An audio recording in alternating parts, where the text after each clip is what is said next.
उस वीडियो में पहला का तीसरा क्वेश्चन बता चुके हैं। अब इस वीडियो में बाबू पहला का चौथा क्वेश्चन बताना है, ठीक है। चलिए बोर्ड पे क्वेश्चन लिखा हुआ है कि x माइनस 3 फिर कोष्ट 1 2x प्लस 1 फिर कोष्ट 1 बराबर x कोष्ट x प्लस 5 कोष्ट 1, ठीक है। चलिए ना थे बाबू, पहले क्या करेंगे, जैसे वो क्वेश्चन बनाए थे वही क्वेश्चन इसे भी बनेगा, ठीक है। चलिए ये x में से है तो ये x कॉमन ले लेंगे, तो ये बच गया, तो 2x प्लस 1। देखो बाबू ये x यहां पर कॉमन ले लें तो ये आपको यहां पर उतार देंगे, ठीक है। -3 कॉमन ले लेंगे तो फिर ये चीज क्या करेंगे, उतार देंगे। इतना बस में गुणनफल करने आता है ना, वो चीज कर रहे हैं, ठीक है। चलिए अब बराबर लिखेंगे बाबू, x में x से गुना करेंगे तो x स्क्वायर हो जाएगा, प्लस जे कहते हो 5 में x से गुना करेंगे तो 5x हो जाएगा। इतना बस समझ में आ गया, बोलो। अब देखिए बाबू अब क्या करेंगे, अब उसको गुना करेंगे। बताइए बाबू कि जब x में 2x से गुना करने पर क्या आता है, 2x स्क्वायर होता है। इतना बस समझ में आएगा। x में 1 से गुना करेंगे तो प्लस x हो जाएगा, -3 में 2x से गुना करेंगे तो -6x हो जाएगा, -3 में प्लस 1 से गुना करेंगे तो क्या हो जाएगा, -3 हो जाएगा। इतना बस समझ में आ गया, बोलो कैसे माइनस प्लस माइनस माइनस हो गया, नहीं माइनस यहां पर 3 हो जाएगा बाबू, ठीक है। चलिए अब बराबर जे को तो लिख देंगे, नहीं x स्क्वायर और प्लस 5x चेंज करते उतार देंगे, नहीं। अब देखिए बाबू अब क्या करेंगे, अब इसको ऐसे करेंगे 2x स्क्वायर, नहीं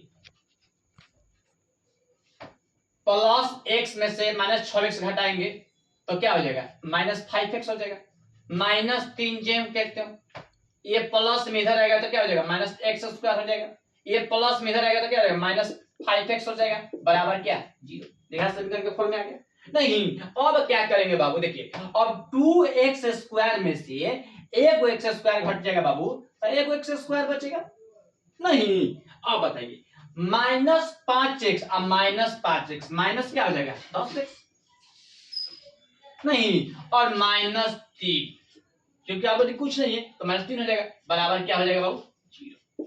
अब बताइए बाबू कि द्विघात समीकरण है कि नहीं, देखिए घात क्या है, इसका पावर 2 है, मतलब कि ये द्विघात समीकरण है। ये नहीं बताए हैं कि जब द्विघात समीकरण कब होता है, जब घात 2 रहता है तो द्विघात समीकरण कहा जाएगा, और जब घात 2 नहीं रहेगा तो क्या होगा, द्विघात समीकरण नहीं होगा, नहीं। तो इसका घात देखिए बाबू, x का घात क्या है 2 है, मतलब कि लिख देंगे कि इसका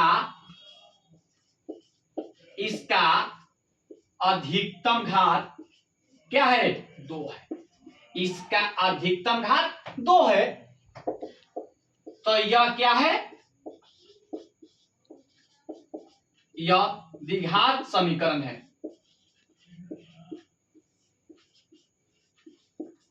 यही बाबू प्रूफ करने के लिए बोल रहा है, ठीक है, ठीक है कि द्विघात समीकरण है कि नहीं है, नहीं। तो द्विघात समीकरण कब होगा, जब किसका घात 2 रहेगा, मतलब पावर 2 रहेगा, तो ये पावर x का पावर क्या है 2 है, मतलब कि घात क्या है, x का घात क्या है 2 है, इसका मतलब ये द्विघात समीकरण है नहीं। और जब घात नहीं रहेगा तो द्विघात समीकरण नहीं होगा। जैसे पहला क्वेश्चन बना थे वो घात में कुछ नहीं था, -3x + 1 था, उसका घात कुछ नहीं था, तो मतलब द्विघात समीकरण नहीं था, इसका घात 2 है तो द्विघात समीकरण है नहीं। तो ऐसे आप क्वेश्चन बना लीजिएगा, ठीक है।